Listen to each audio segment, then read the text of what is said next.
Hello and welcome to All for United. Fear ye not, it is not comedy and tragedy. We do have somebody else joining us very, very soon, but it won't be just yet because he's got to try and sort his internet out. It's not Connor, so clearly it's catching whoever it is, who we see. Mr. Andrew Wall back with us very soon, season ticket holder extraordinaire. But for now, you've got us, it's me. It is two parts of a broken triangle just about now. It is I, Barry. You should know me by now. You've seen me plenty of time. And it's my right-hand man on the left-hand side, Mr. Dan Field. Dan, we've had 2 days now to calm down and try and forget about everything that's happened. But it still pops up, doesn't it, like a bad dream. How are you feeling since Monday night? I feel like I wish I could have gone back a week and had man flu for this game, so I missed this game instead of the Burnley game. So, I mean, that's not a good sign, is it? I'd say I've calmed down a little bit now in the last couple of days, which is good. I just can't get my head around what's going off at the club, to be honest. It's really confusing. I don't know who to blame anymore. I feel like I flip-flopped enough to blame everybody. I genuinely don't know who's at fault anymore. Like, it's impossible. Like, I saw someone absolutely rip into Casemiro, which off the performance alone I get, but then he's an aging centre midfielder playing at centre back. So can we be that harsh? I genuinely don't know who's to blame. Well, it's interesting because that is the plan. We are going to try and get into that a little bit, this who's to blame thing, because it's everywhere you go at the moment. JJ, hi. It is everywhere you go. Wherever you look, you are seeing people going on Ten Hag. You're seeing people going on the players. You're seeing people going on certain players. You're seeing people go into the structure. It's like everybody is looking for somebody or something to blame. But I suppose for us, I think the bit that I'm finding difficult is like what bit do you end up blaming? Beanie has managed to make it in. Hello, Beanie. Nice to see you. But it's really tough. And I'm finding it myself just incredibly tricky as well. If you're here already, please do like the video. We really do appreciate it every time you do that. We've made double figures for the last few times that we've done this. So if you could do that again, that would be tremendous. So, yeah, I suppose like, we're waiting for Andrew. And I don't want him to miss out on the conversation too much. But obviously I was on the WFC and All for Women's Football channel doing a podcast with them Monday night, and I was watching the game in the background, and I'm sorry, I'm going to have to cough again. There we go. That frog just would not leave out of my throat. It was sitting right there. And watching over the laptop, it was just horrific. Like, the goals went in, and obviously, I couldn't do anything. I just had to sit and take it. But it was an odd sensation because I was just numb. Like, I didn't feel anger. I didn't feel myself wanting to throw things at the wall. It was just like a resigned acceptance. The fact that this is happening. There's nothing I can do about it. A bit like when you go to hospital and you have to have a procedure that you don't particularly like. And you turn up there and you're like, I don't want to have this, but it's going to happen. There's nothing I can do about it. And you just resigned and accepting the fact that you're going to be prodded and poked and that things are going to be put where you're not necessarily wanting them to be put. And you just get over it in the hope that the anaesthetic, once it's kicked in, will mean that you forget everything that's happened. But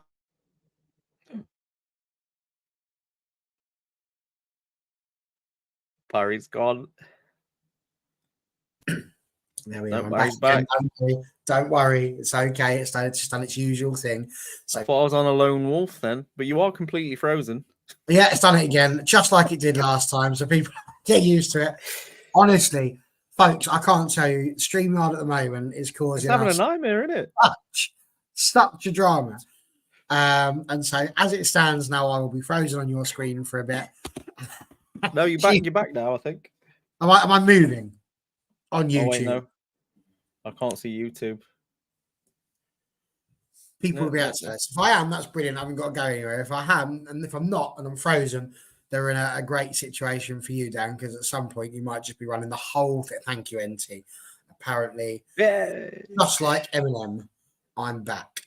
But I'm not the real Slim Shady. I'm the fat one. So, but yeah, what I was trying to say about that was that you just feel you're not going to forget it until maybe 2 years' time. It seems to be. It was just like an acceptance. It's not going to get any better. You start thinking to the FA Cup final, and you just think, well, we're going to get absolutely walloped in that one as well. And it's in some ways that's good because it means if we go in there and win it, it's like the biggest smash and grab that there's ever been in the history of football. Well, they say it's the hope that kills you. So if we haven't got any hope going into the final, it should be a good watch. I hope so. Like exactly that. I mean, NT says, I know it's something we all say from time to time, but mean it to varying degrees. But I genuinely was not even upset. I've completely checked out and it's great. You should try it too. And I suppose it's not, I mean, I haven't checked out. I mean, physically and mentally, I suppose I can't check out because if I do, how I'd come on and do these shows, I don't know. Because it would be the worst watch that you've ever had if you've got somebody that's just sort of not caring. But it was like we went into the game. I don't know about you, Dan, but you went into it thinking we could lose this. And especially with no centre backs, they were just gone. The whole lot of them, absolutely taken out. And I was shocked to see Evans start. I really was. There's obviously the rumours going around that he might have failed a fitness test beforehand. We'll get to that in a second. But like just looking at the defence, were you worried? Because I was sitting there genuinely thinking, if Palace turn up, we're in trouble here. I predicted a draw on the preview, and it was more of hope than expectation. I wouldn't say I'm similar to NT. I wouldn't say I've checked out. I still watch every game and follow every bit afterwards and before, but I've just got no expectation at the minute. The frustration for me, I mean, I'll be honest, I was close to turning it off as well. I had the kids and I was just, do I really want to watch this again? But I watched us get beat 6-1 by City, so I can watch us get beat 4-0 by Palace. It's just, it is what it is. It's just for me, it's the frustration that we've seen this mix mash team for 6-8 months and it just doesn't work. But we're just going to see it game after game after game after game. It doesn't seem to change. The frustration is just real, to be honest. There's not a lot of expectation anymore. Looking at the fixtures between now and the end of the season, we've got Arsenal, Newcastle, Brighton in the Premier League. I don't think we're going to beat any at the current standard. If we can magic some of these players back from injury before then, we might have a chance.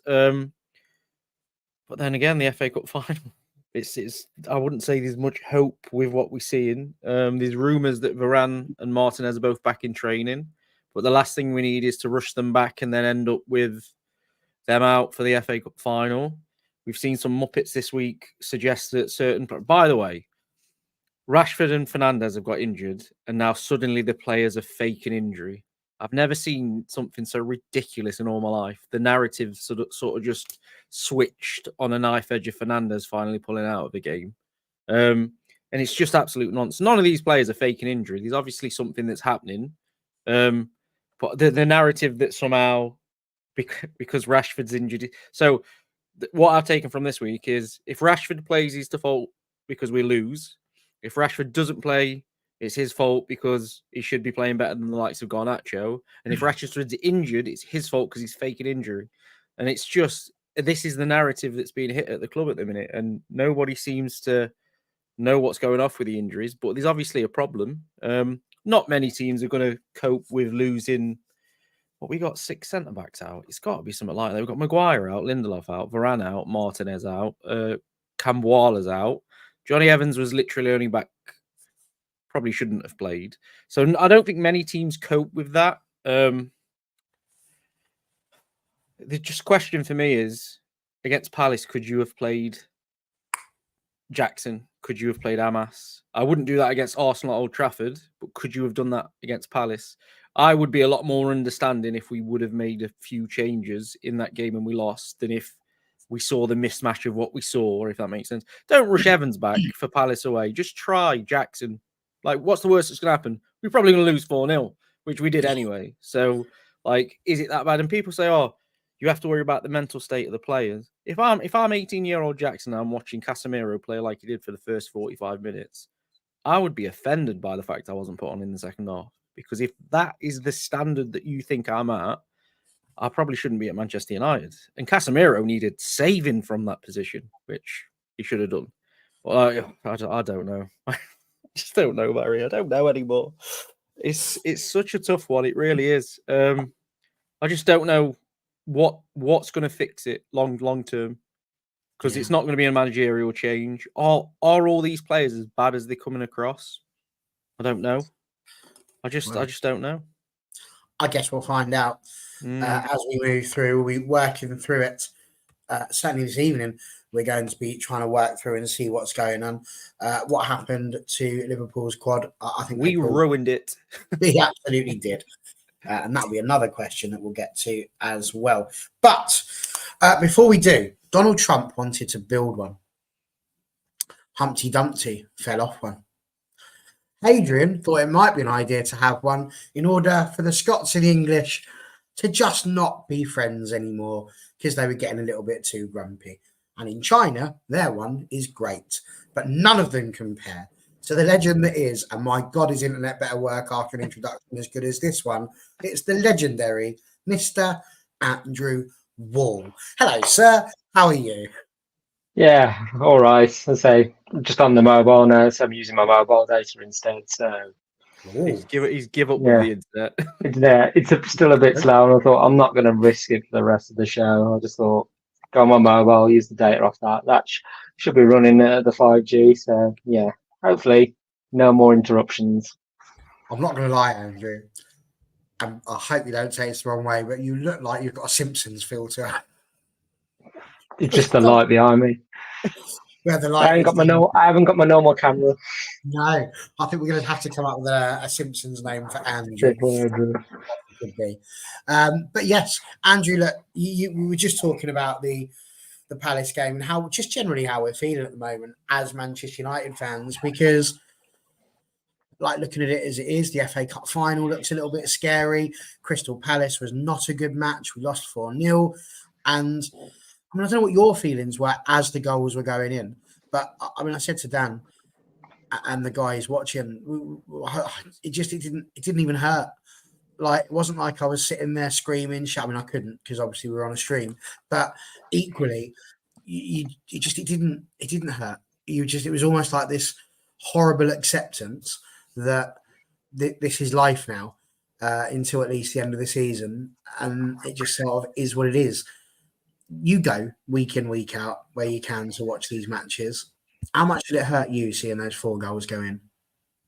I don't think it didn't hurt me as much, and I think it just reminded me of a couple of seasons ago when we was away at Brighton away. Same scoreline, 4-0. The defence just unravelling again. We're just like we just couldn't wait for the season to be over like this one's just coming in. Luckily, we've got the FA Cup final to look forward to, because a couple of seasons ago we had nothing to look forward to by the end of it. And I mean, our season, just unravelling like as easy as our defence. And, you can argue all the positivity that we've had under Ten Hag is starting to evaporate. So, 16 players have been signed under Ten Hag, and 7 of them started last night. So, yes, we can all argue. He argues about the injury crisis to the defence as well. So, yes, Bruno and Harry were a big loss on Monday night. It's clearly evident, but and I'm sure he admitted after the game there's one player he probably shouldn't have played, and that was Johnny Evans, but he wasn't match ready, but he was fit enough. He had to throw him in. We had no other option. And that's our 14th centre back pairing, in the Premier League season. And Evans only returned last week, so it was kind of like, he had to be thrown in. It was just like, but it was just too easy. And it was like, the first 10 minutes of the game, I thought we're okay. It's a very open game, but then when Palace scored, it was just like it was open season. And I'm just like, I know we're going to go further into this. There's certain players that can, were being targeted after the game for their mistakes. But as Ten Hag said, it was the whole team that lost. It wasn't just one player that was making mistakes. It was across the whole team. Just like, yeah, it's just a damning indictment on the season. You know. It was the whole team, and we do know that. But yeah, it's just I know after the game, there's like Casemiro was getting a lot of stick, and rightly so. But there's others I that was just going to say that's who I want to talk about. That's where I wanted to lead this conversation off with, because Jamie Carragher has famously come out with saying that Casemiro should know himself now that he's only got 3 games left at the top level and that he needs to disappear to somewhere like Saudi. Which I think is a bit disrespectful to some of these other leagues, actually, just assuming that people just go there like racehorses to go out to pasture. But he had a hand to play in all 4 of the goals. Now, I know that he's a defender in the purpose of this game, so there is a much wider opportunity for him to make a mistake or for there to be an issue. But the first goal, he goes in for a tackle, and I mean, he's in almost centre midfield position when he goes for that. He should know better than to slide in. He's been made to look absolutely foolish. I think the kids call it nowadays, they sat him down. And that's exactly what they did to Casemiro, sat him down. The second goal, he's up in the right wing spot. The ball gets lost. And then they come down and attack and score. The third goal, obviously the ball comes in. It's a bit of an unlucky deflection off of our own defender. But none of the defence, of which Casemiro was a big part, so Johnny Evans has to take responsibility too, but none of them track the player, and as a result, they make it 3-0. And on the fourth one, the fourth one is the hard one, because he actually back heels it to keep it on the pitch and falls over. So, mate, he just had to bring the ball into the box and pass it for a goal. It was by, I mean, if you were going to rank it and you were going to be serious about it, he would struggle to get over a 5 with that performance. Now, I don't want this to just turn into a let's bash Casemiro evening, because that's not the idea. But that is going to have a huge impact. And Dan, you mentioned something that I wanted to pick up on here. Making that choice to put Casemiro on the pitch when there was only one other defender in Johnny Evans. That bench was atrocious in terms of that is the weakest bench I think I've ever seen in terms of ability and experience that's been there in the Premier League. There was just none, virtually no experience whatsoever. Now, I know you said looking back at it, we could have just put a youngster in. What was the worst that could have happened? We could have lost 4-0. Where I wanted to go with that, Casemiro clearly isn't a centre-back, and we are asking him to do something that he shouldn't be doing. In the same way that we're asking Aaron Wan-Bissaka to play a position that isn't really his position. Could we have got away with just playing the kids in those positions? Because I feel like I could hear it in my brain now. If we had had that same result and Casemiro hadn't played and Wan-Bissaka hadn't played and we'd put 2 youngsters in their positions and we'd lost like that, do you not think that the same voices that are currently having a go saying, why are we playing a 36-year-old centre midfielder and centre back? Why aren't we putting out some of these youngsters and giving them a go? Would be the same people that would say, why are we starting these youngsters when we've got experience like Casemiro sat on the bench? Yeah, I do see that point of view, but because it probably would be me asking the questions, but I go off the reaction at the end, the reaction of the away fans standing, clapping, singing. They would have backed those lads to the absolute hilt. And you can't do what I'm suggesting against Arsenal at Old Trafford, because Arsenal are a massive, massive team. Like Crystal Palace are in good form and they've been playing well lately, but they're not a huge team. It's not an occasion that they should be overawed by playing against Crystal Palace. Palace bought a guy from Blackburn in January, and he made our midfield look average.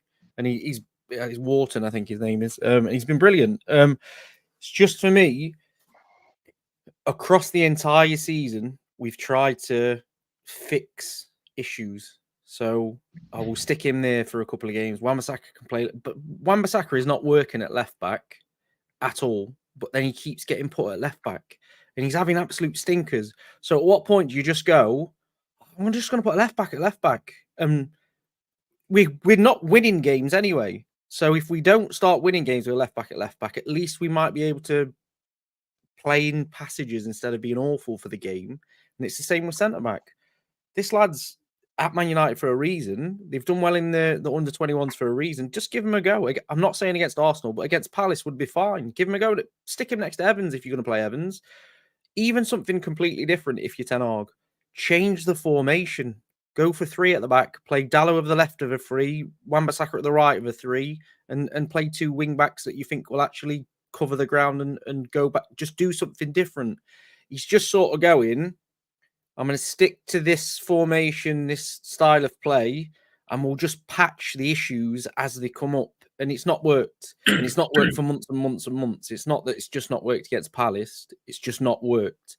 And the frustrating thing for me is we can say these players have checked out, and you could argue that some of these players have checked out and they're not trying, not thinking, but they'll be in the team next week. And I would have a lot more respect if Ten Hag went, do you know what? You've let me down for the last 6 months, and you've made it so all my good work from last season's been undone to the point that there's rumours about my future. So I'm not playing you. I'm going to play.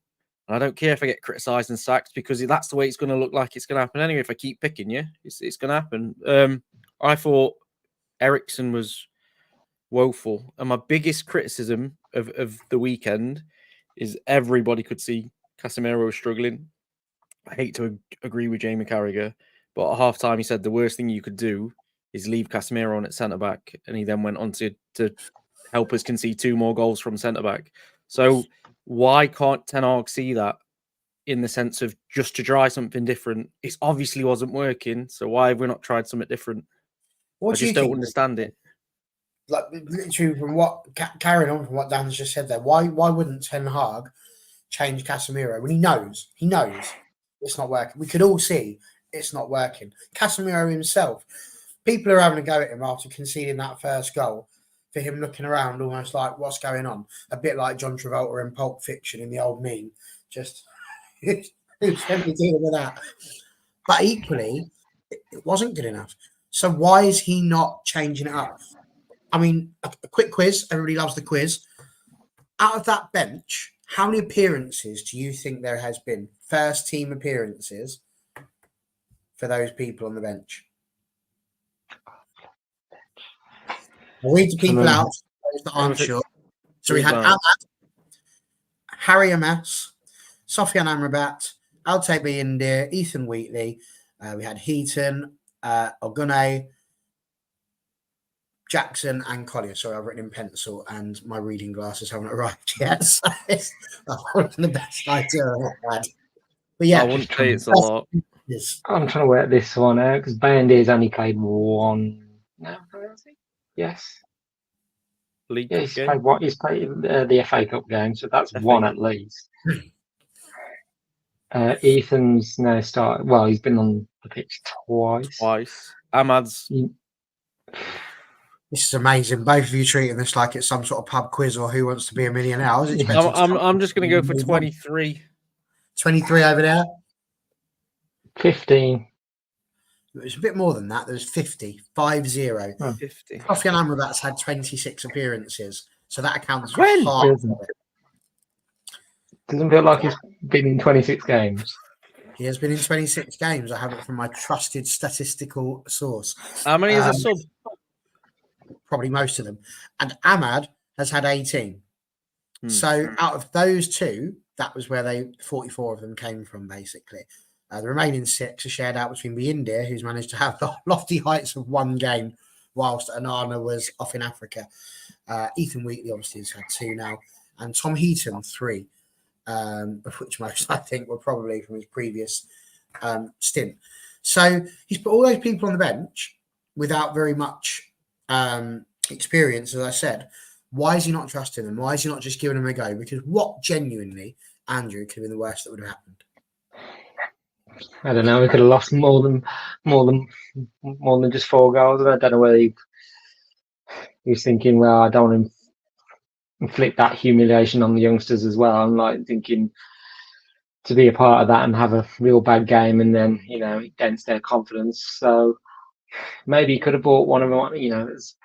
into the defence and move Casemiro further forward into his natural position, because it would have. Well, Casemiro was captain for the night as well, so it would have been a bit of a damning indictment if we'd have bought him off as well. So I think with Casemiro, it's just his vulnerability at Palace was, part of a running theme. You could tell his mobility wasn't there anymore, and and he looked like he knew it too as well. And I think that's when that was affecting his decision making. So when like that first goal, when he stepped in trying to get the ball back from a throw in, it was like, and then he overcompensate, and he's not helped by his other teammates as well. And, even them not doing any extra running for him himself. So I've been reading the last couple of days, like Jamie goes, is there a parting of the ways in the summer? So, I think he said a player of Casemiro's stature should never find himself in a position where the entire Premier League is rubbernecking in his direction. So,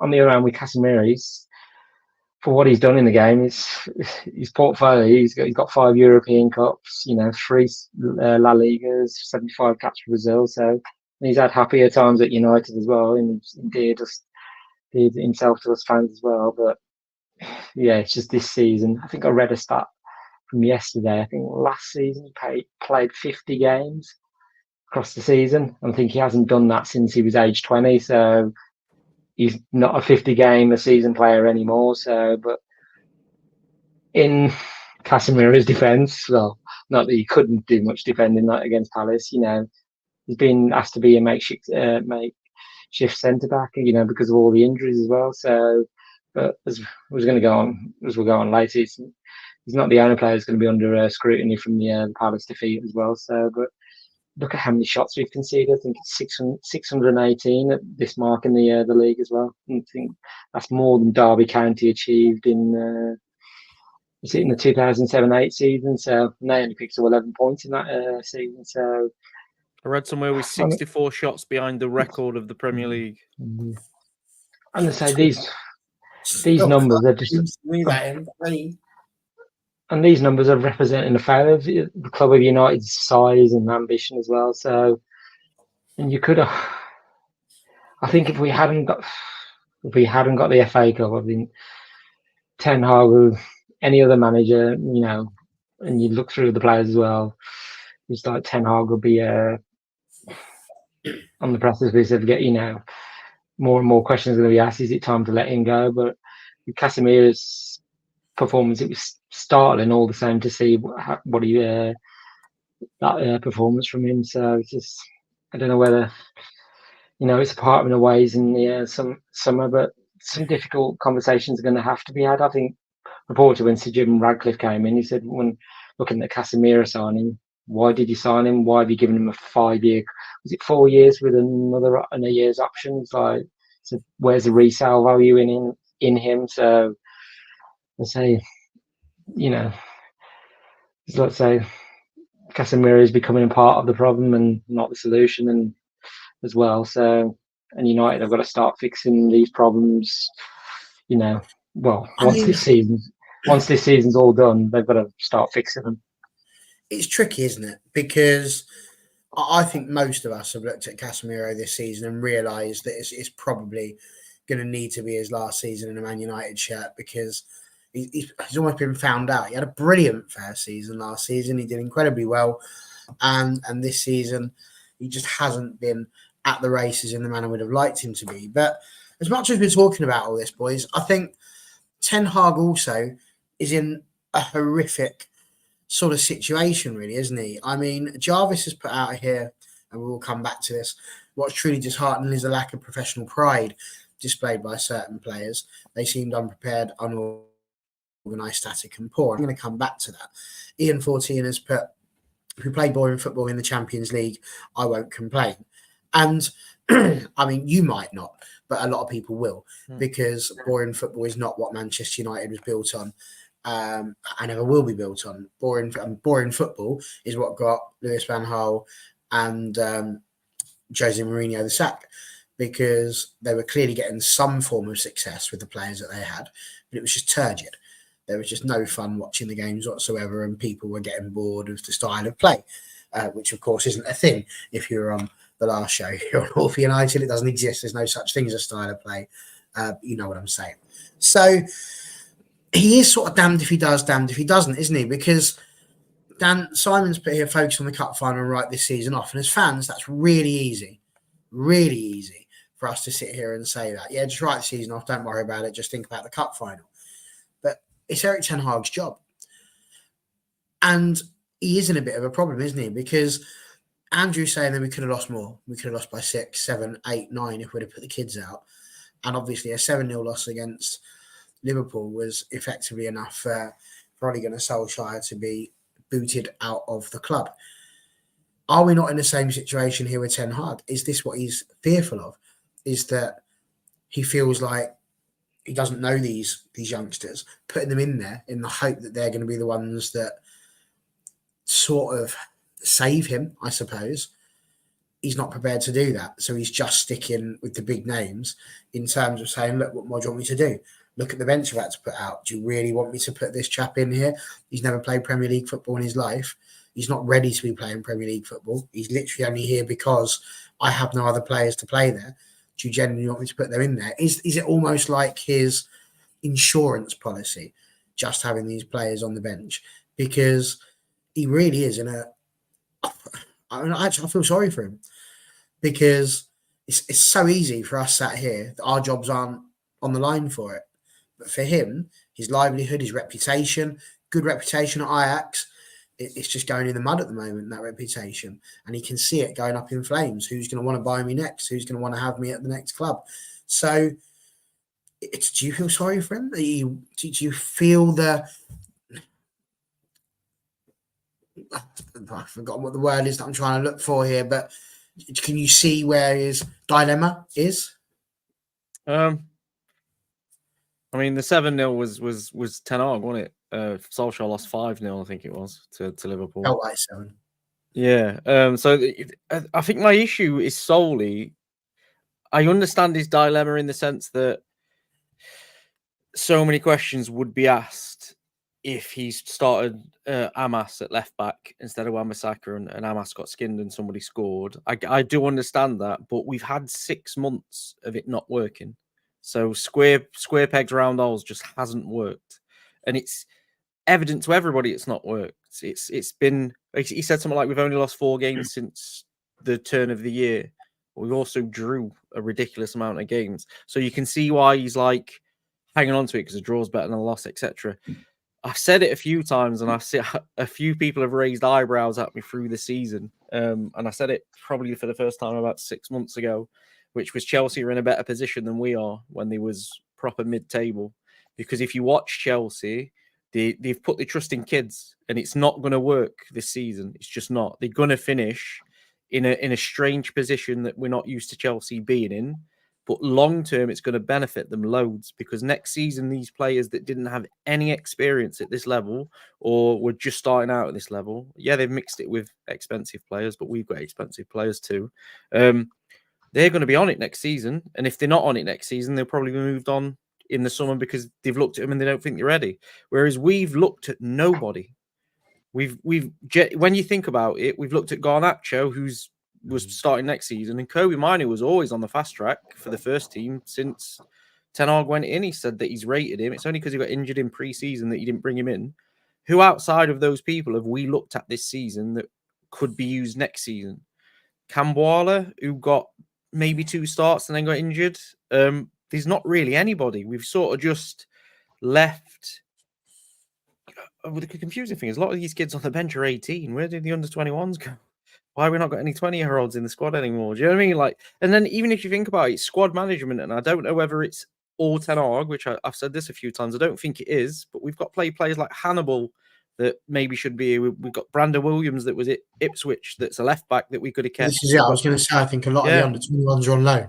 We've got Fernandez, who we recalled from loan and then sent him out again when we didn't have a left back because his medical department misinformed him. So there's lots of people to blame. I do get his point of view, but I genuinely think with what I saw from the fans after the Palace game, which, by the way, I tweeted it at the time, the players didn't deserve that response, but the fans are amazing. And when Carragher's saying on the TV look at these United fans, they're amazing. Seeing that sort of response, I think if we would have put a couple of these youngsters in, by the right people, it would have been back to the hilt. And I've had a few discussions on social media. That's the issue. The issue is social media. If Amas comes in and he gets rinsed 4 or 5 times, social media is going to be on him pretty quickly, even though he's a young man and he's still learning his way in the game. I get it. There's a massive pressure to it. I watched Solskjaer lose his job, trusting the wrong players, sort of sticking to what the club had said in terms of we've brought these players in, not wanting to upset certain players, so he carried on playing them. And I think my issue is I don't want to see Ten Hag lose his job because he's done the same. Because Anthony cost 80 million, he's going to start ahead of Ahmad, or because, do you know what I mean? Just do something different. If Anthony's not good enough, he's not good enough. Don't play him. Start Ahmad, see what happens. And I just don't want to see him get sacked because he's been a bit stubborn or don't want to drop these players. Like the issue is now, I don't think there is a game between now and the end of the season where I would say put kids in, because you can't do it against Arsenal. You shouldn't do it against Newcastle. Brighton away, we struggle anyway. So I just don't think there's time to do that now. I think he's just got to hope that the medical department can get the stuff together. I feel really sorry for him as well, that there's this obviously rumours going around that people are faking injury. It's ridiculous that this season the medical department have been accused of doing the players wrong, sending them back from injury too quickly. So now they're telling players to fake injury and that they're in. You know, it's a shambles from top to bottom at the minute. But then also going on from that again, Andrew, we're in a situation here where it's the medical department's job to put the advice across and let the manager know what they suggest. The manager is under absolutely no obligation to follow exactly what's been said. Between them and the player, they can have that conversation. Now, you were probably, I can't remember when you came in terms of the conversation, but obviously the chat about Johnny Evans potentially having failed a fitness test before the game. Now, I read that and I just thought that can't be true. It just can't. I can't see a world in which a medical department turns around to you as a manager and says, no, he's done his fitness test. He's not good enough. He's not going to be able to play. And Erik Ten Hag then turns around and goes, we won't just play him. We'll play him for the entirety of the game and be gone with it. Now, if there's 2 ways for this. If that's what he's done, to me, that borders on criminal for how you treat a player, because you're effectively going, yeah, you're 36, doesn't matter. You're probably not in my plans for next season really anyway, providing I get the people that I want in. So what does it matter to me if you're the next person to get injured? At least it gets us through a game and we've got some experience. But I can't look at Ten Hag and imagine that that's the type of bloke he is, that he is sitting there and looking at these players and going, I don't care if you get hurt. It's not a problem. It's all about me and my reputation. What do you think about the reputation of Ten Hag? Because it is taking a beating, but I don't think he can win.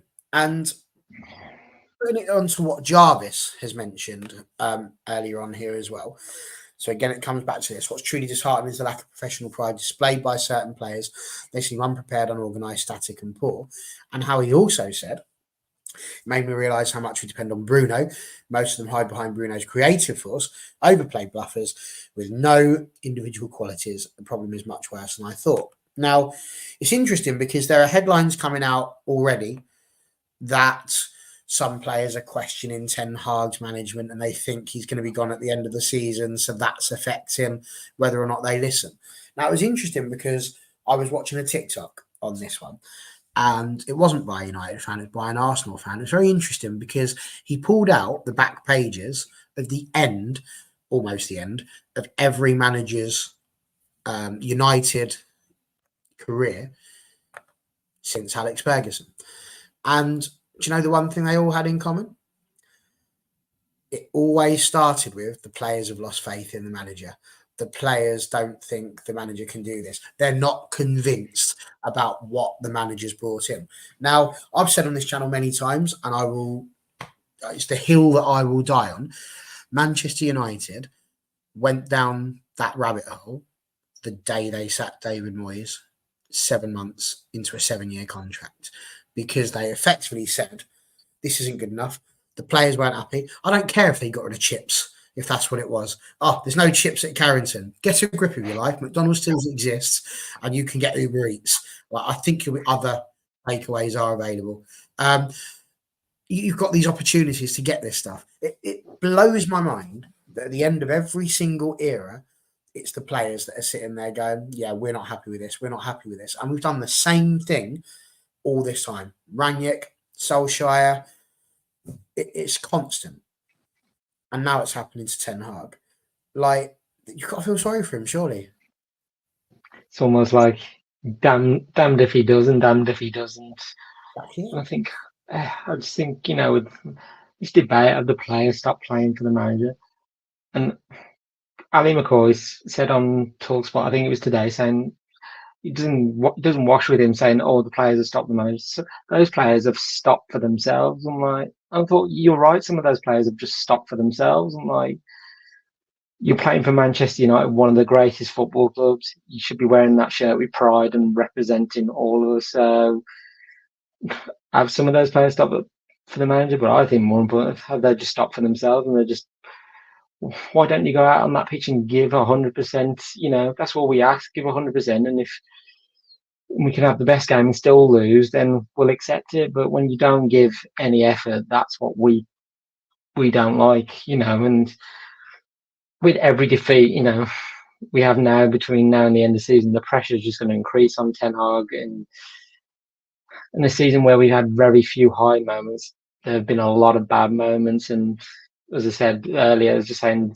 the defeat at Palace was like the rock bottom moment, as I said, like 2 years ago against Brighton. I just felt like we've hit the same place again. And to be fair, Palace, they outfought us, outrun us, and we just humiliated by a team that's in the bottom half of the Premier League. And I'm just like, as soon as they scored, they had their towels up and was like, yeah, we can, can take anybody. And I'm just thinking, Elise now, he's rumoured to be coming to us in the summer. But he's thinking, no, I might just change my mind and stay where I am, because do I really want to walk into that United side the way it's playing them at the moment? So I was reading an article earlier saying United fans have a right to be angry and confused, and we kind of are. And it's just, the season just ending really flat, and it's fallen so far below expectations. We can't believe what we're seeing. So, and yeah, we still travel to the games, home and away. Look, even at 4-0 down, those that travel were still singing the songs, and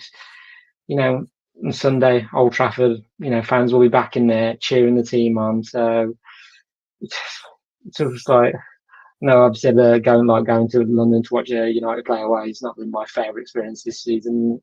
It hasn't, and the stats show that. So I think we've only won once in London this season. So, and all the rest we've drawn or lost. So it's not been the greatest time away from home in London. So, but I think with the slump that we're in at the moment, I feel like it's very much different to all the other managers we've had before as well. So, as you said, Moyes, he had 34 games into his one season with us, and that's one less than Ten Hag is now. So, yeah, we failed to qualify for the Champions League as well. So, and that was a minimum requirement under Moyes as well. So, with Van Gaal, everyone knew, like, months before the FA Cup, well, before we reached the FA Cup, he was going to go. So, and even Mourinho said, I deserve to lose my job. And Solskjaer, and with Ollie as well, those players stopped performing for him as well. But I think with Ten Hag, it's different. He still wants to stay, and he's still convinced he can get it right.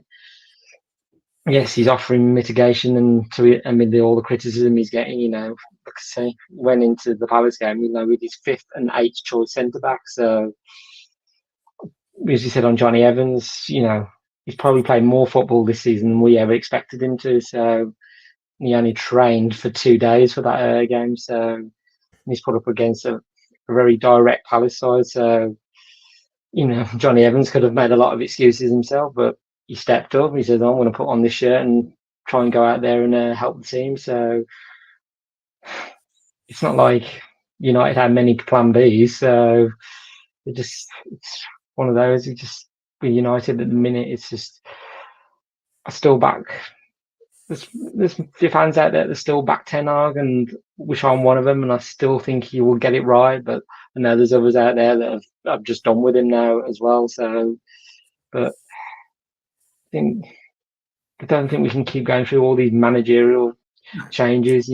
Just now it's a Jim coming in as well. So, or his eye will be watching over Ten Hag. So I'm just thinking if Ten Hag was to go, you see who the names we've been linked with. The hardly names that would inspire you as well. So you've got to accept this season hasn't been easy as well. So it's almost like this season. It's almost like should have been under Ten Hag's first season. We should have been doing better this season than compared. Last season we overachieved. We reached 2 finals. We won the League Cup as well. So I think also Ten Hag when he first came in, he inherited a lot of serious situations. Mason Greenwood, Ronaldo. With Ronaldo sending mixed messages as well, whether he was going to stay and even dropping Harry Maguire as well. So with the decisions he made, he's handled them sensibly. Even Jadon Sancho as well. It's like, it's talk, as I said, he's done everything he could to help him. So I know Sancho might say otherwise, and now he's performing well at Dortmund.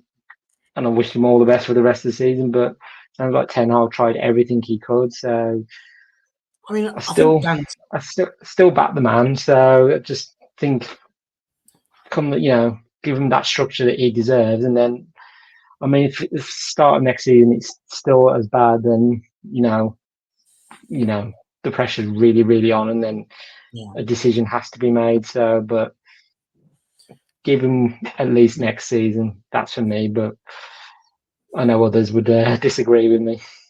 Well, I think Dan said it right earlier when he said that social media is the problem, because it's that time, boys and girls, it's that time. Because back in the days of yore, they didn't have social media. So when people were wanting to have a go, you'd see pictures in the paper, but unless people took like signs to football matches, like the one that said "Tara Fergie" and that sort of thing, unless that happened, you didn't really hear about fan unrest, or they'd have to be stood there having a protest outside the ground for it to really be noticeable. Nowadays, any Tom, Dick, or Harry can put an opinion onto the internet, and like we're doing right now, and be heard by literally tens of people. And as a result of that, that can then spread further, and then eventually end up with people that can reach millions and sometimes do more harm than good, depending on what they choose to say. And I just think that's kind of where we are, because the people that want Ten Hag to be out are pleased that things are going wrong, because it serves their agenda that they want to throw out. The people that want Ten Hag to stay are trying to point to the injuries. And the truth is, I don't know that he could have done anything else. Like, if we all sit there and go, we're playing Football Manager and we're in the same situation that he's in, are we playing the youth?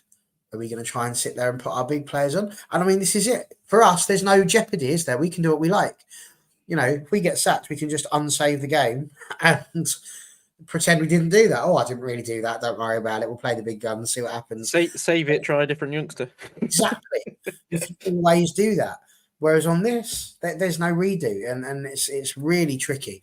And as I just said, people can write pretty much anything they like.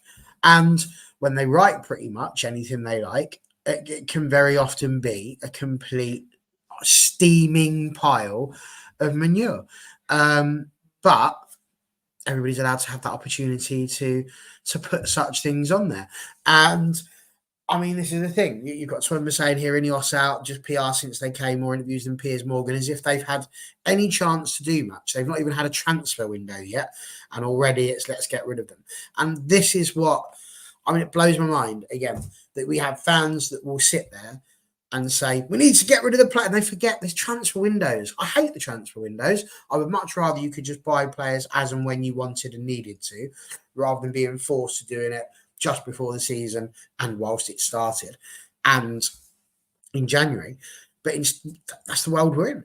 So even if we're upset in January and we haven't brought anybody in, we've got to wait until the season's ended before we can make those changes. But yet people almost want to go, right, we'll get rid of that player. They never play again. What do you do with them? Like, they're an asset at the end of the day. They've still got to train. You've still got to try and sell them and move them on. It's just incredibly tricky. Let's see what else has been put on here, because there's a few things. NT's mentioned, I'm never going to be upset for winning a trophy. If the players did put in a good performance or even win the cup, a part of me would feel betrayed and angry at both the manager and the players. And again, this is it. People are wondering, you know, if they perform, people are going to say, well, where was that performance?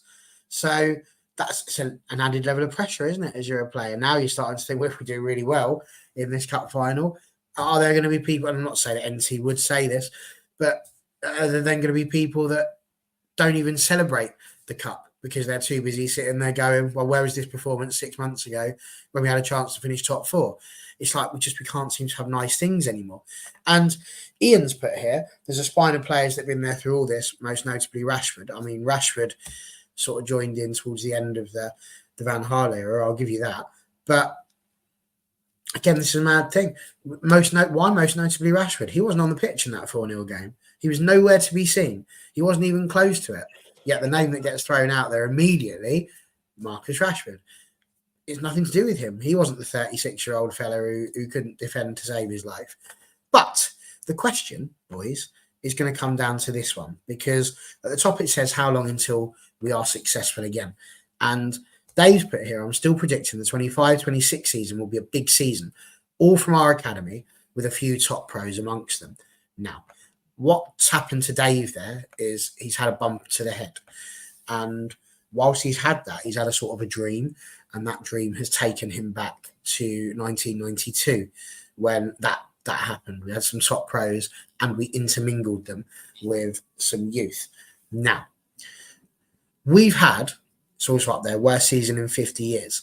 That was the first time we'd lost by more than 4 goals, or 4 or more, to Crystal Palace since I think it was 1972, I think I put out there. It's like 50 years, which is a long time. This is our worst performance in the league for 50 years. Now, Dave says 25-26. If we're going back to 70s in terms of our ability at the moment, that means if football is cyclical, and it seems to be, because it's 20 odd years since Arsenal have won a title and they're only just starting to be particularly competitive again, does that mean we've now got to travel through another decade? So we've got to go through the 80s all over again, get through our Ron Atkinsons, those sorts of people, before we get to our Alex Ferguson and we do get to a chance where we're competitive again. Because the rate we're at and the rot being as deep as it seems to be, Dan, do you think it could be 10 to 15 years before we get ourselves in a position where we are winning the league again? Easily, unfortunately. You've got no right to win a trophy. You've got no right to dominate football.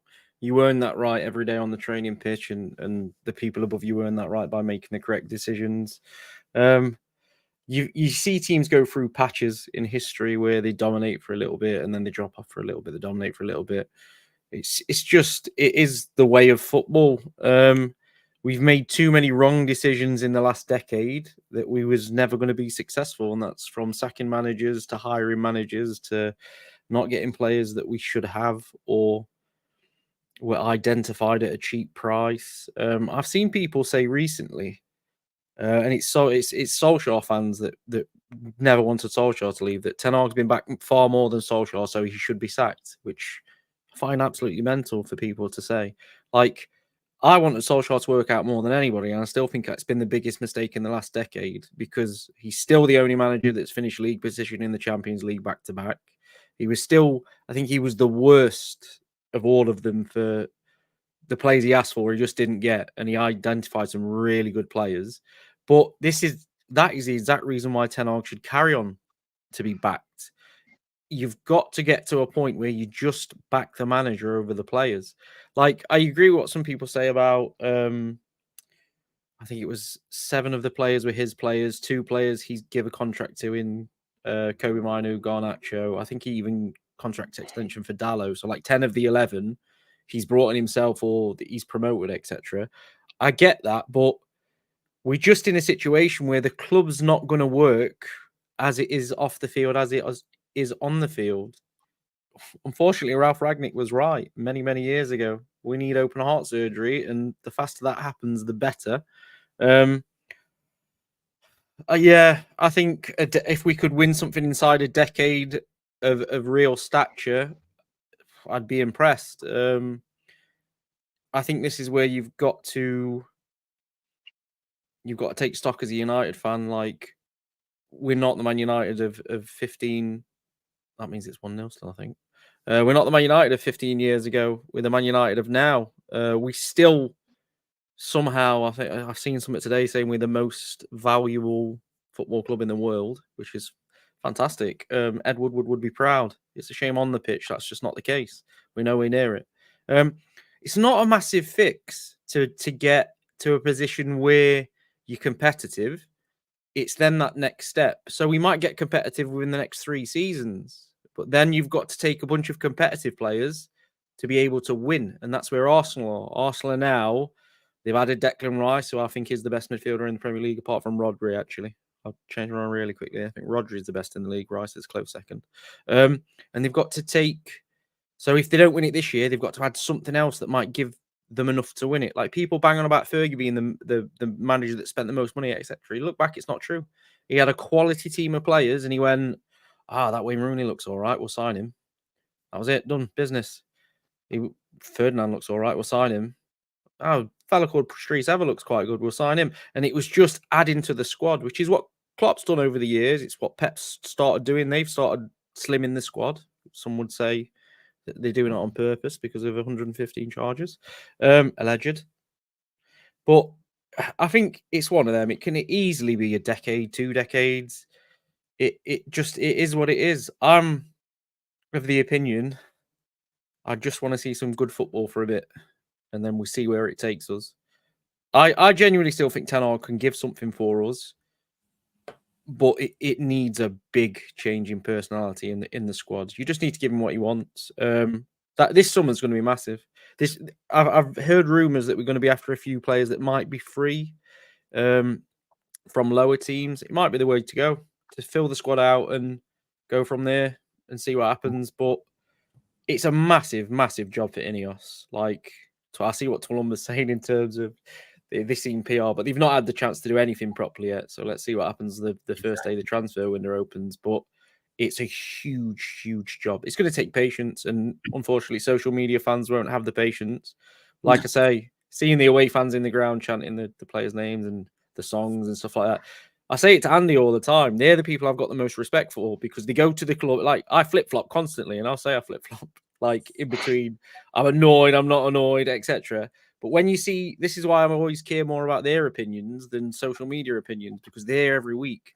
If Andy comes and says to me, I think Ten Hag's lost the crowd, that's when I think he's going to get sacked. While he's saying he's not quite lost it yet, there's still a bit of backing, that to me is there's still a bit of backing, so I think he's all right. But as soon as Andy sits here and goes, nah, I'd imagine when they watched the Watford game and it was 4-1 at the end, they knew that's enough. It's gone. If Solskjaer knew at half time, the fans knew. Do you know what I mean? And they're the most important people at the club, the fans. So I don't know, but it's gonna be. Let's be honest, it's gonna be a tough few years. There has been some boos, so it is, and some audible ones as well. So maybe it's creeping in, but I mean, hopefully not. Jarvis saying it's an interesting theory. History does tend to repeat itself. Personally, he sees it in cycles in shorter terms. Moyes, LVG, Mourinho, Oli, ETH, Ailgent winner. I don't know what that word means, I'm afraid. Ailgent. It sounds a bit like me when I'm at the pub. But no, I'm not sure. But you're right. It can cycle around just like that too. So we shall see. I see what you're saying. Now there you go. Our next manager will be the same type as Mourinho, quite possibly. JJ saying here, Ineos clearly showing some kind of intent. I agree with that. All non-football staff to work 5 days in the office again. They're clearly focusing on all parts of the clubs and where things have been slipping. And Dave saying, that's why I don't do social media. Too many self-opinionated individuals out there today. I mean, some could argue that includes us. But, 10 of you watching right now. So fair play to you all. I am going to say to you, though, a little bit of a PSA, a little bit of a public service announcement. I think it's important that, moving into teach mode here, I think it's important that people actually sit there and discern for themselves and use this that you've got in between your head. And I say that because the chat that's been going on here, talking about Ineos and carrying on with what Number said before, he said, don't trust them or what they say. They're in it for themselves. They're businessmen first. Now, my first point I would say to you is just take that to its very core. You are looking for somebody who had £6 billion to take over this football club. If you were expecting anything other than somebody who was a businessman first, you're cuckoo. You've lost the plot. Who's getting £6 billion who's not a businessman or woman? Somebody who has been in it in the long haul, earning money, hand over fist. That was all it was ever going to be. The only other option was a sheikh, and I'm putting that in inverted commas because there appears to be a lot of talk as to whether or not this person actually even existed or whether he was a made-up person as almost like a front, a bit like the Godfather type things. And again, that person had his money purely because of business. So it's not a case that people will ever come in here and we're just going to be, we really care about Manchester United Football Club. Of course, there's a business side to it because that's the ridiculous amount of money that's being spoken about. So that was never, ever going to be the case. But as NT says beyond that, I don't completely either for the reasons you mentioned. But Ratcliffe is a boyhood United fan and makes way more money with Ineos than he will with us. Hope it's not Glazers 2.0, which again, I think is absolutely fair. But Swimber comes back with, boyhood fan, my foot, he wanted Chelsea and went to their games. Where you consume your media is so important. Now, so I'm deadly serious. I don't know where you get it from, Swimber. This has been mentioned. It is a fact that he did go to some Chelsea games, and it absolutely is a fact that he did also attempt to buy the club or try to invest in it to be able to do that. But it is also an absolute fact, as NT says here, he's from Failsworth, not West London. He was a Manchester United fan. He did go there as a youngster. And I just wish that we'd all just stop being quite so black and white with nobody else can be right. You can want to invest in Chelsea and still be a Manchester United fan, especially when you look and see who's in charge. So I just, please, use it. He did say as well, Ratcliffe did actually say he never thought Man United would be up for sale, which is why he was considering buying Chelsea. Exactly. You only had to listen to the words that it said, but it's too easy to just see something on TikTok or something. Oh my God, that must be true. Just because it's on the internet doesn't make it true. Andrew, how long is it going to be? You've got a season ticket, so I presume you're hoping it's going to be next season. But again, anybody who's using this knows it's probably not going to be next season. Now, 70s and 80s, we still had the occasional. We won the FA Cup every now and again. It's not like we were always out of it.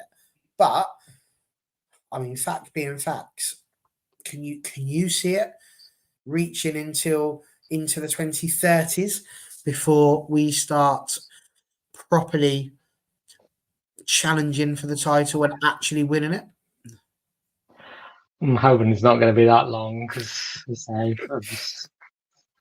I say, was it last month? It's been 11 years since we last lifted the Premier League title. I was like, it's 11 years now. I was like, hopefully it's not going to be another 11 years before we having to wait. And I mean, looking at this side this season now, you're coming to the end of the season, it's out of form, out of confidence, and just out of ideas. And morale's just hit an all low point between the players and the staff. So you look at the results, and they've just been as bad as the many injuries they've had as well. So I think we've all been thinking this season would have got better, but just gone from bad to worse. And I mean, we're going to be finishing with our lowest points total since the 89-90 season. So I think from reading the stat about that was a season where we didn't win a single league game from Luton away November 18th to Millwall away on February the 10th. So, and that was under Fergie's reign. So look, he went on to do great things at United, and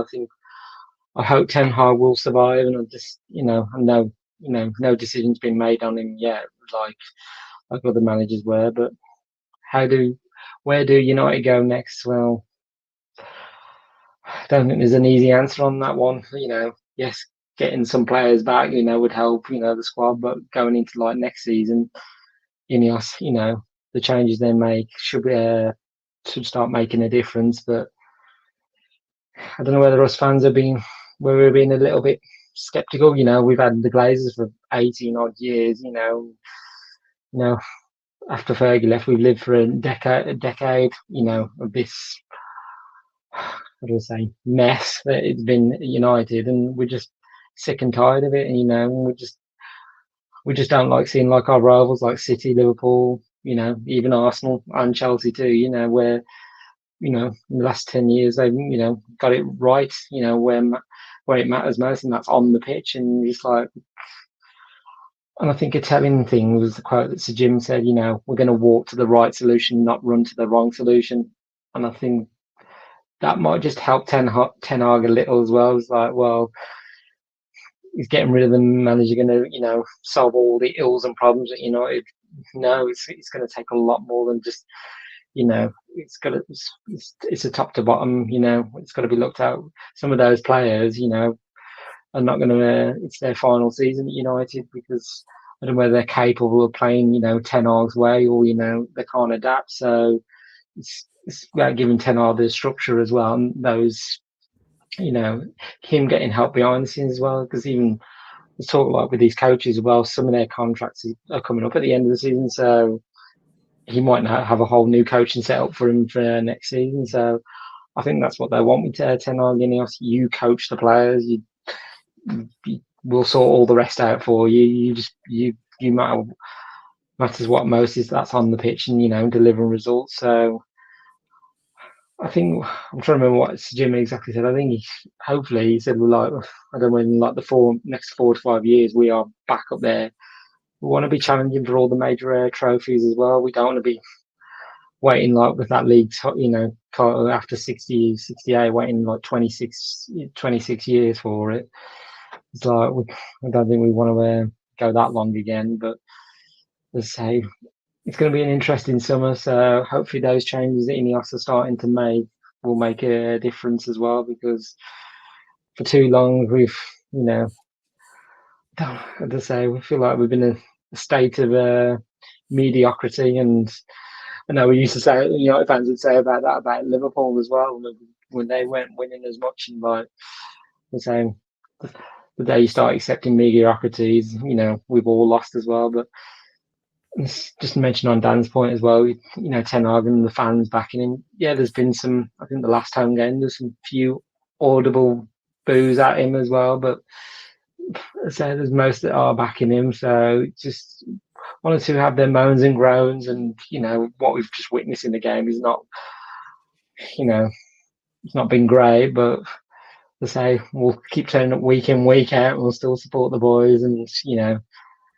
I say, it's just, yeah, I'm hoping there's not going to be another decade before we're lifting the Premier League trophy or even the Champions League. So, but we'll see what happens. Indeed, we will. And Dave, it's so interesting you said this as well, with Andrews mentioning Liverpool as well, and the fact that they dropped off.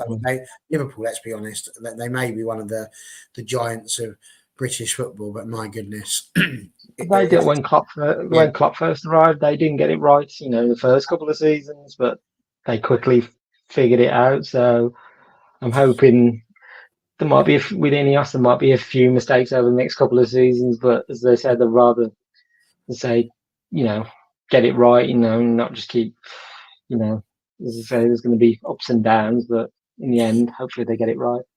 But as Dave says here, look at it this way, we may not be in the same league as City right now, but we'll never see United go so low as the first division before a money pit stepped in. And it's funny you mention that, because I was literally just sitting there and thinking to myself, yeah, well, even though we've done badly, if the top 8 is as bad as it's got for us before we win another title, that's not too bad. Boys, I'm going to give you a minute to answer this question. So it's a timed question. I will butt in after a minute. And it's one that has been posed by Jarvis.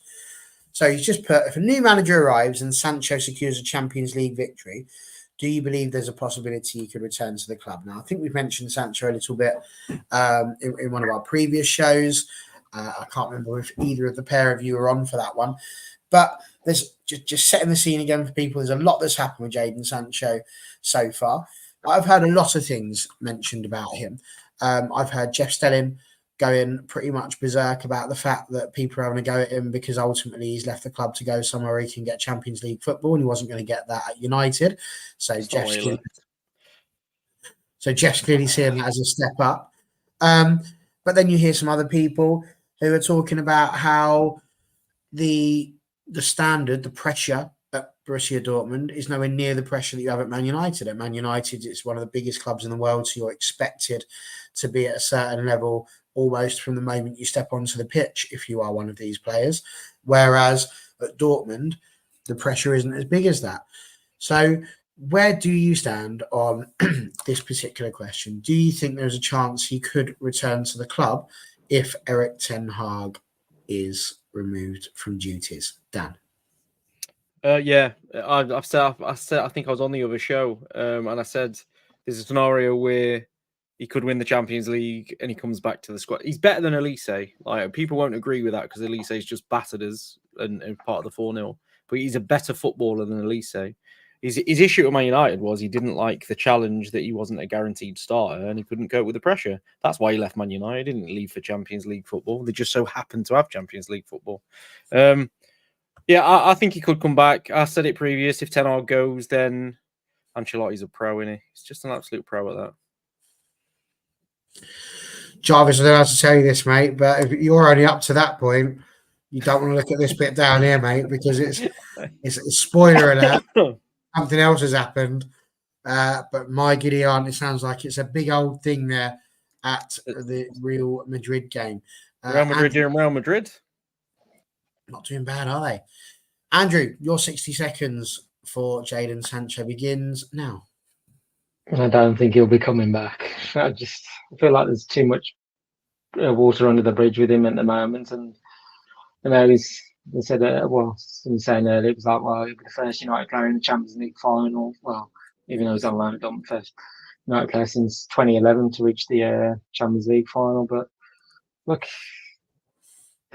you know, there's many things been said on this story. You know, Sancho's not been happy at United. He felt like he's been made a scapegoat. And all he just said was just, look, he didn't reach the standards in training for my liking, standards that I'm setting. So he should have used that as a bit of fuel and, you know, fire. Like, I'm going to prove you wrong. Like, you know, previous players at United have done under Fergie's like, well, you're having a go at me. Well, okay, I'll prove you wrong. I'll go out there and I'll do something about it. And like, but I don't know whether, as I say, he seems to be happy at Dortmund. Whether he,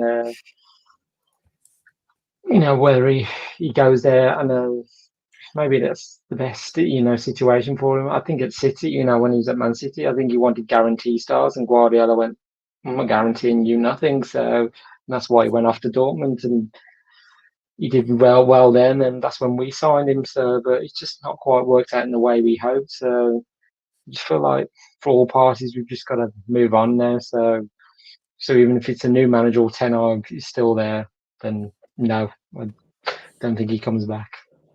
I just want to quickly add, Barry, sorry, that it's not that I want him to come back. I just think he will come back. Like, if it was me, I would sell it. If someone's going to buy him for 70 million, 50 million or what, if he wins the Champions League, we could get PSG to buy him for 70, then sell him. But I think another manager will come in and think he's a good enough player that we could spend money elsewhere, like centre midfield. To me, this is the problem. Like, the fact that a manager could come in and as David said here, it's his attitude behind the scenes. You know, if his attitude is poor and we just bring in a new manager who says, I'm going to give him another go, again, it's just another reason for these players to just feel like it's okay to just switch off at the end of a season because the manager's going to go. So I'll still be here next season. And genuinely, I mean, I've said before, we're going to throw it back in here. You know, I'm not a fan of the current day stuff. I know that's what we're going to do. We're going to go to director of football and we're going to go through all of these brand new ways of doing things and have loads of people. But quite simply, it comes down to one thing. Give the manager the keys to the castle. And nobody is bigger at the club than that manager.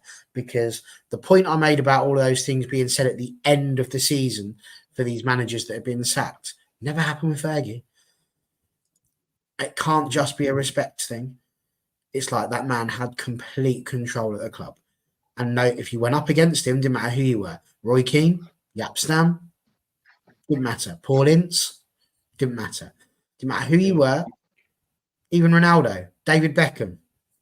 But I think that's where Ineos has got such a big job, because they can either back the manager to the hilt where they get rid of the standards of David Beckham and they let it go and it's fine and they trust the manager, or it's a full refresh in summer where they bring someone in, they say, you're our man for the future.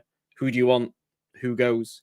Ten Hag, I'd imagine, has got a massive list of players he doesn't want and who should be moved on. So it's up now. If Ineos back him, they move him on. So Ineos are going to set the tone this summer, I think. But and Ten Hag, I mean, it's like you can't have said before, you can't just get rid of every single player and then just start from there, because unless you've got a ridiculous amount of money back, how are you gonna fund that? The replacements. But what I will say is he needs to pick his top 5. You know, who are the ones that are actively causing a problem and making it difficult to progress? And then work with that. And it needs to be not on ability, it needs to be on attitude, in my opinion. It's the attitude of the players that matter. Keep the ones with the right ones. You know, Scott McTominay, no, he's not the most skillful player, but his attitude, he will run through a brick wall for whoever that manager is and for the football club and the shirt. And that, to me, is worth 100 Cristiano Ronaldo. Well, maybe not 100, because that would be quite a good team, to be fair, but certainly worth 1 Cristiano Ronaldo for me, because it's the attitude. So it is massive. And again, we're back to blaming social media. And again, Paul, absolutely. He had a contract that said no player could earn more than the manager. And that's a key thing. Is Eric Ten Hag on 350 grand a week? No, I don't know. But I'd be gobsmacked if he is. Now, if that's the case, how do you, as a person that's getting paid more than the manager, that would be mad, wouldn't it? Like, just imagine that right now. You're at work and you turn up to your manager who's about to tell you off and say, listen, your attitude's not good enough in training, and you're getting paid more than the manager. Like, I think we know who's the most important person in this transaction, and it ain't you, Baldy. So what do you do with it? Like, you can't. And that's why, because you have to be the top dog. Because, as we've said before, you live and die by your decisions. So that's why you need to be the top dog, because if you've made the decisions, it's your job to go, really, isn't it? So there we go. Listen, I think we've kind of done our therapy for today. I don't know. Has the game finished? It looked like it was very close to finishing. No, the full time still hasn't gone. It's 98 minutes gone. Oh my goodness. But yes, it is indeed. I mean, I've just got to say, you've got to feel sorry for Harry Kane at this point. He's left the pitch at 1-0, and then it's now 2-1, and he can't do anything to stop it. He scored something like 44 goals in 44 games. I just don't. I just feel so bad for him, because why are you taking him off? I know you go defensive or whatever, but I'm not sure why you've taken Harry Kane off in a Champions League semi-final. I mean, he's gone there, like they said, to win trophies at a club that had won the last 2, I think it was, titles, and then they've won nothing, thanks to Leverkusen. And now, like you said, they're 1-0 up, or were 1-0 up, with minutes on the clock before they could get there. Yeah, Tuchel subs, here we go. And here we are again in a situation where people are thinking that we need to get rid of Ten Hag and bring in Tuchel. And that will just divide opinion as well. I am going to finish it off with one last thing, though, because I heard this earlier on, and I have to say it sort of blew my mind a little bit. Now, I have to admit, I've been listening to TalkSpot on the way home. I've been doing it regularly on the way home from work, just purely to try and keep my head into some of the stories that are going on, because I don't really watch the telly much or anything like that. And like I say, I quite like Andy Goldstein. I've got to be honest, he does make me giggle. Now, he said he had a foolproof way. This is a very simple answer to this, Dave. we were due to come on last night. I had it all planned for us to come on. Andrew will vouch for it. In fact, he texted me and said, "Are you coming on Tuesday?" Dan couldn't make Tuesday, but I had forgotten that Stevenage Women had their final match on the Tuesday, and I needed to be there, seeing as how I'm the man who helps run their Twitter. So I thought I'd best be there. So we moved it for another day, and I thought it actually turned out to be quite a good choice, because we're a lot more jovial and fun, I think, than we were last night when it came to it. But yeah, Andy Goldstein basically said that he thinks the only way we win the FA Cup, or the better chance we've got for winning the FA Cup this year, is if, and he's suggesting, he's not saying that Ten Hag should be sacked, but he was saying if they got rid of Eric Ten Hag now, and then just for the week before the FA Cup and until the end of the FA Cup final, I can't believe I'm about to say this, install Alex Ferguson as the manager. And he said he thinks that would work because it would give like a genius move, because instantly he's got the respect immediately walking into there. Nobody's going to argue with him because it's Alex Ferguson. You don't do that. And I wondered what other people thought, because he's 82 and he's not been well. So, you know, again, talking about poor old Johnny Evans, 36-year-old Johnny Evans, who fails a fitness test allegedly, and then has to go out and play centre back for 90 minutes. Could you even foresee a way in which the 82-year-old Alex Ferguson is effectively wheeled out into the Wembley Stadium dressing rooms purely to manage Manchester United one last time for an FA Cup final?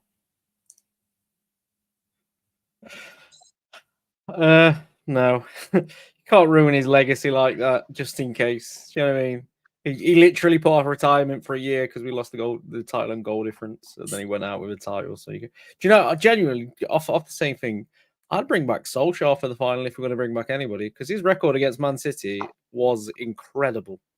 So if we're gonna and I can't believe I'm going to say this, Mourinho don't tend to lose finals. You know, he tends to win them all. So we got a choice of three. And he was sacked before one final, wasn't he? Well, Tottenham sacked him before the end, which is and then they lost anyway. Yeah. So who knows? They could have won it with finals. I don't like him. I don't like his brand of football, but you don't lose finals if we just stand to win it. But just to throw an added bit of less gloom to the doom, if we win the FA Cup, we still qualify for the Europa League, and we've won a trophy. You could argue that he's overachieved again this season with the state of the injuries and stuff like that, if we somehow make it into Europe and win an FA Cup. So it's not over yet. It's not over yet. I've not given up hope completely. It's not, and let's be honest, we didn't think we were going to beat Liverpool to even get to this final. So, you know, we know it's there. The hope is there, and it will. I'm sure when it comes to FA Cup final day, all three of us are going to be stood there like the absolute morons that we are, still ready to cheer the team on in the belief that none of them are going to let us down. And then one of two things will happen. We'll either sit there and they're the best thing since sliced bread, or we'll be sitting there just crying into our beers, going, why did I even imagine that they could? But there we are. Oh, here we go. We've tried our best at ruining our legacies with Ollie. Let's just let it be. We'll always love them, but there's no need to give anyone else any ammunition. It was an interesting one. I just thought, do you know what? I can see what he's trying to get at, because you want players that are going to respect a manager. He's just about the only one, I think, walking the planet Earth right now who would be able to command instantly the respect of the players in that dressing room.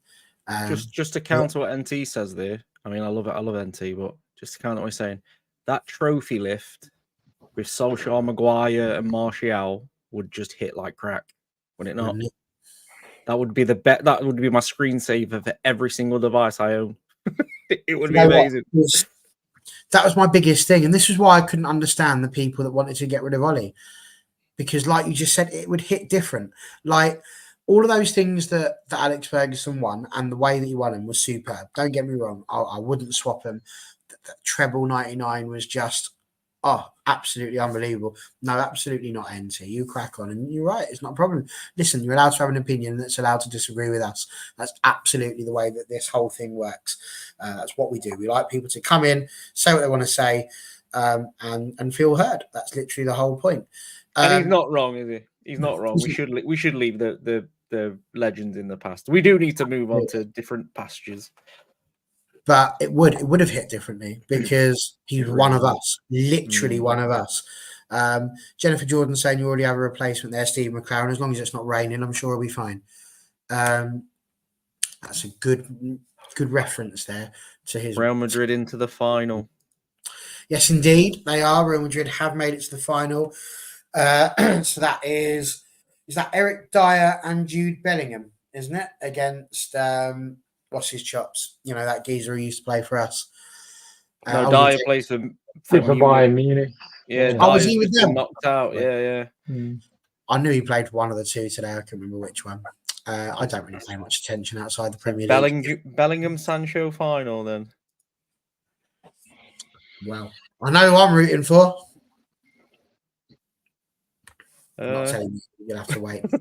And as Jarvis says, if our players need motivation to give their all in the FA Cup final, there's something fundamentally wrong with our team. Let's Alex keep his legacy. And I think I tend to agree. Listen, this has got the potential to be one of our better shows that's been out there. It's been a constant, steady stream of people watching. It's been a pleasure to have you all in the chat. Andrew, thank you very much for coming along and joining us. Where are you off to after this, Andrew? Because as Connor mentioned earlier, looking very dapper there. I'm not going anywhere. Well, we'll be. Everyone down. Bedtime. All out the back of the cupboard. Go get some much needed sleep. He says I'm looking forward to it. From him. I'm looking forward to Sunday at Wembley with the women's team. Yes, indeed. I'm delighted to say that I've managed to scrounge myself a ticket for that one as well. So very much looking forward. That's probably a good time to tell you this, Dan. You'll be doing the post-match show on the Sunday because I'll be travelling home from Wembley. Possibly 6 sheets in the wind if we've won. Well, I won't be because we drive from the tube station. Did you say post-match? Yes. Arsenal, the men's so I've got to do the reaction show after playing Arsenal with Johnny Evans and Casemiro at centre back. Absolutely. Listen, you had your week off, sunshine. It's my turn now. Well, I can imagine that's going to be a good show. Right? Listen, I had to make this badly. Although, again, just throwing a good start, Arsenal have only won once in 16 appearances at Old Trafford. Is that correct?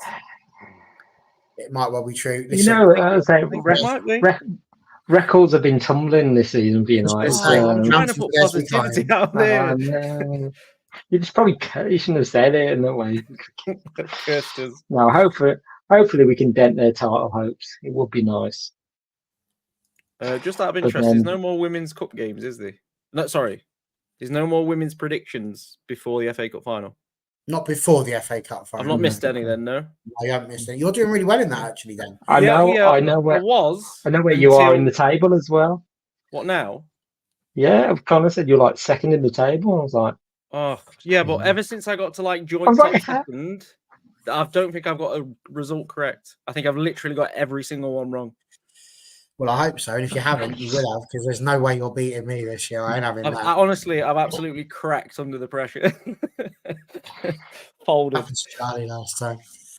But yeah, brilliant stuff. JJ, thank you as well. Great show. Listen, you guys have been awesome. If you're watching and you haven't liked, please do so. If you're not subscribed, what you're playing at, push the button, and then you'll get all the little notifications every time a new show comes up. Dan, lovely to have you on again as well, mate, and lovely to see you looking well. I know you've not been doing too good, so nice to see you looking all perky once again. Now, as you'd have noticed, I dropped out a couple of times, so that says to me, I haven't tried putting anything in the messages, but we could be about to go into post-show, so we'll have a look and we will see. What's the day today? Wednesday. We should be back on Friday to preview the Arsenal game, which I'm sure we're all really looking forward to. And then, of course, Dan will be back on Sunday to lead you all through whatever's gone wrong or right on the day. As you can see, he's really looking forward to it. Andrew, it's at Old Trafford, so I suppose you've had you're coming down to London, right? Of course. Where else was I going to be? I'm going to be at Wembley. Sorry, it's the FA Cup final. There you go. So if anybody's wondering what you do if you're a Manchester United fan and you've got an option of having your season ticket to watch us play Arsenal or the FA Cup final, he's made the right decision. Go to the FA Cup final, support the girls, because it could be the first and possibly only thing that Manchester United win all season. Listen, it's been a pleasure. Thank you very much. We'll see you all on Friday. Take care. Good night and be safe.